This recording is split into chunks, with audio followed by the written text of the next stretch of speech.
Bene data bakundwa b'umwami Yesu Kristo, mwese abakurikira izi nyigisho tubahaye ikaze mu biganiro bya Saveur Divine.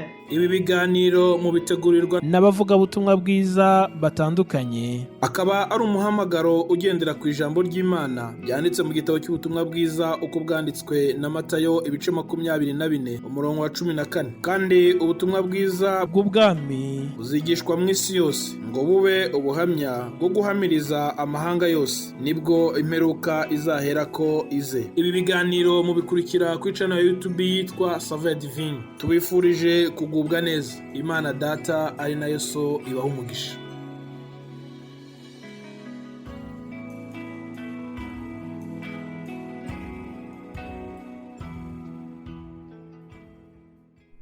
Yesu ashimwe bakundwa bene data, ndabasuhuje mu izina rya Yesu Kristo umwami wacu. Ndi Odette Kandama mu kiganiro Saveur Divine. Nezerewe Imana cyane mu mutima wanjye. Imana yongeye kuturemera iki cyumweru gishya muri uku kwezi k'umugisha yaduhaye kwa gatandatu. Imana ikaba ikidutije kubaho, izina ryayo rihabwa icyubahiro. Twongeye kugaruka rero kuganira ku magambo y'Imana, aho muri kino cyumweru turi kuganira ku magambo dusanga muri Zaburi 128 havuga ngo uwubaha Uwiteka wese azahabwa umugisha. Kubaha Uwiteka gutanga umugisha. Isomye umurongo waho wa 5 haravuga ngo Uwiteka azaguha umugisha uvi Siyoni niba wubaha Uwiteka. Imana ishimwe. Hariho imigisha myinshi itandukanye y'uburyo bwose ituruka mu kubaha Uwiteka. Wanditse igitabo cyo gutegekwa kwa kabiri ibice byaho 28 umurongo waho wa mbere yaravuze ngo nugira umwete wo kumvira Uwiteka Imana yawe, ngo nuwo kumvira amategeko yayo igutegeka uyu munsi, ngo Uwiteka Imana izagusumbisha amahanga yose yo mu isi. Umurongo wa kabiri ukavuga ngo kandi iyi migisha yose izakuzaho. Bagera hepfo bakavuga imigisha myinshi izakuzaho nugira umwete wo kumvira, nugira umwete wo kubaha Uwiteka. Nari nkubwiye cyangwa nari mvuze ngo kubaha Uwiteka harimo imigisha cyangwa bitanga imigisha y'uburyo bwose. Ndashaka muri iki kiganiro kuvuga ibintu bibiri. Ndashaka kuvuga ku kubaha Uwiteka icyo ari cyo nk'uko ijambo ry'Imana ryabitubwiye. Icya kabiri ndaza kukubwira umwe mu migisha ituruka mu kubaha Uwiteka. Imana y'amahoro niduhane umugisha.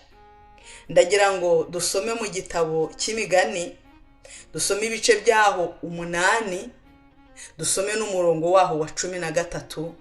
Turahasanga icyo kubaha Uwiteka icyo ari cyo. Haravuga ngo kubaha Uwiteka ni ukwanga ibibi, ni ukwanga ubwibone, ni ukwanga agasuzuguro n'inzira y'ibibi, n'akanwa k'ubugoryi nibyo nanga. Niko ijambo ry'Imana ritubwiye. Umuntu wubaha Uwiteka yanga ibibi by'uburyo bwose. Umuntu wubaha Uwiteka ngo yanga ubwibone, akanga cyangwa agatandukana n'agasuzuguro, agatandukana n'inzira y'ibibi, n'akanwa k'ubugoryi. Ibyo byose ngo Imana irabyanga. Nicyo gisobanuro umwanditsi w'igitabo cy'Imigani yatanze. Turimo turavuga ngo kubaha Uwiteka kuzana cyangwa gutanga imigisha. Hariho imigisha iva mu kubaha Uwiteka, ariko ngombye kubanza kumenya no gusobanukirwa icyo kubaha Uwiteka icyo ari cyo. Uwubaha Uwiteka yanga ibibi urunuka, kuko Uwiteka nawe abyanga. mu bibi harimo ibintu byinshi, ariko uwanditse ahangaha ibi ngibi ahari wenda nubwo ariko biriya bisobanuye, ariko ibibi ni byinshi birenze kuri ibi byanditse ahangaha. Kubaha Uwiteka rero ni ukwanga ibibi. Imana ni yera, Imana irakiranuka, kandi ishaka yuko n'abana bayo n'abayikunda bakiranuka. Umuntu wubaha Uwiteka cyangwa ufite la crainte de l'Éternel, mu gifaransa niko babivuga. Kubaha Uwiteka mu gifaransa bavuga ngo c'est la crainte de l'Éternel. Iyo ufite rero uko kubaha cyangwa uko gutinya, udatinya Imana nk'iyakwica, ahubwo kuyitinya, babivuze mu gifaransa bavuga ngo c'est la crainte. Umva indimi kuzisobanura bijya bigorana, bavuze la crainte.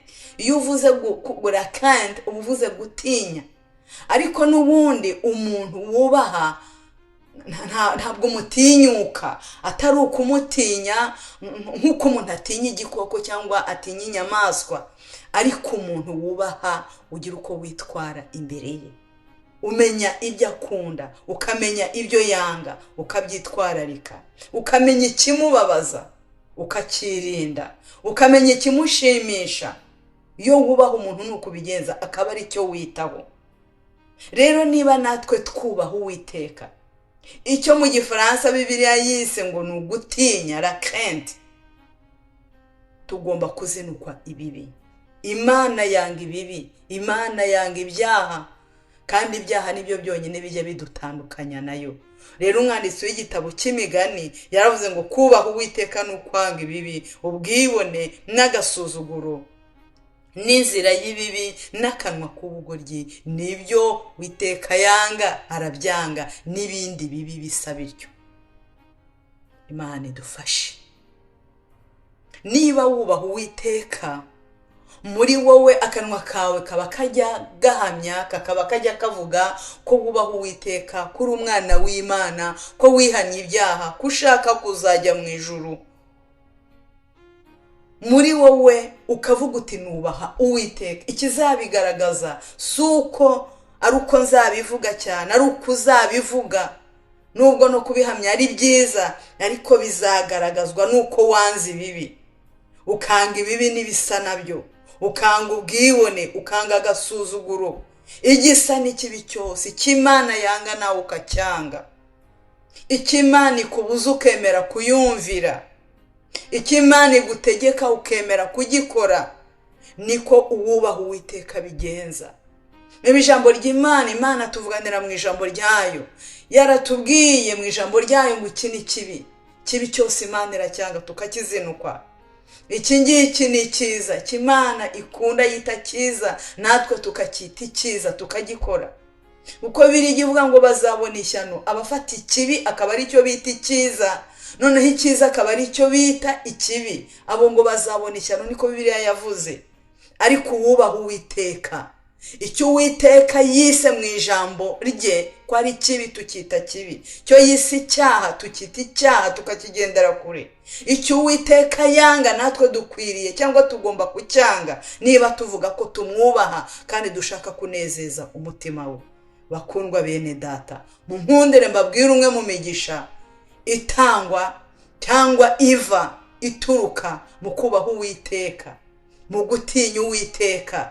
Twavuze yuko hariho imigisha myinshi, ariko mu nkundire mbabwire umugisha umwe wanditse nanone muri iki gitabo cy'Imigani, ibice byaho ni 10, umurongo waho ni uwa 27. Handitswe ngo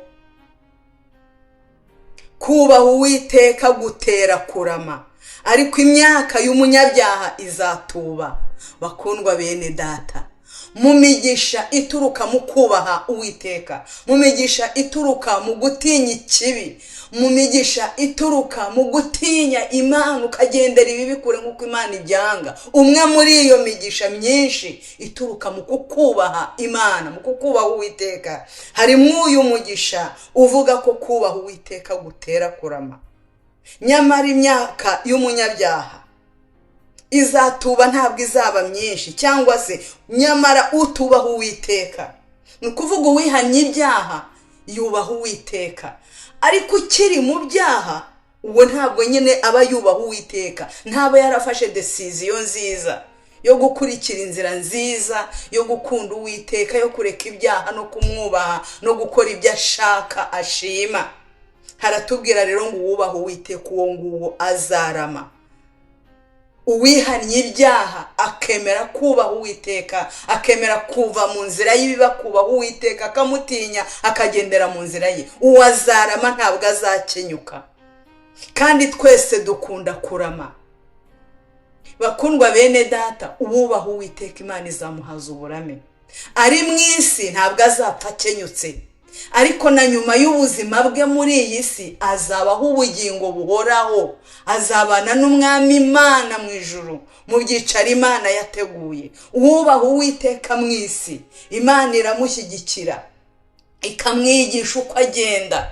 Buriya hariho ibintu byinshi tujya tugwamo, uzasanga umuntu ashobora gukora ibibi, gukora amanyanga, gukora ibyaha, bikamutera kubikomerekeramo, bikamutera kubivunikiramo. Ugasanga hari ibyaha n'ibikomere umuntu avanye mu byaha kuko atubaha Uwiteka. Ibyo ngibyo uwubaha Uwiteka kuko byose abigendera kure, ntazahura nabyo, azarama. Birashoboka ko umuntu ashobora kugira impanuka nanubaha Uwiteka, uko turi mu isi mu ibyago yatawemo Satani. Ariko nagira ngo mbabwire ngo nubwo bimeze bityo, uwubaha Uwiteka Imana imurinda nk'imboni y'ijisho ryayo, Imana imugose inyuma n'imbere kandi mukizeho ukuboko kwayo. Niko Bibiliya igitubwira muri Zaburi 139. Uwubaha Uwiteka aragoswe, ararinzwe. Imana imuha kurama akiri mu isi, kandi naho yarangiza urugendo rwe mu isi azabana n'Imana ubuziraherezo. Ndabifuriza kubaha Uwiteka, kuko kubaha Uwiteka gutera kurama. Imana nibashyigikire, mwizere Yesu, mukunde Yesu. Nimukunda Yesu na Data azabakunda, azazana na Se, Yesu azane na Se, bombi bature muri wowe. Haleluya. Hanyuma ugendere mu nzira Uwiteka guha gutegeka, uzabona kurama. Imana nibaha umugisha mu izina rya Yesu.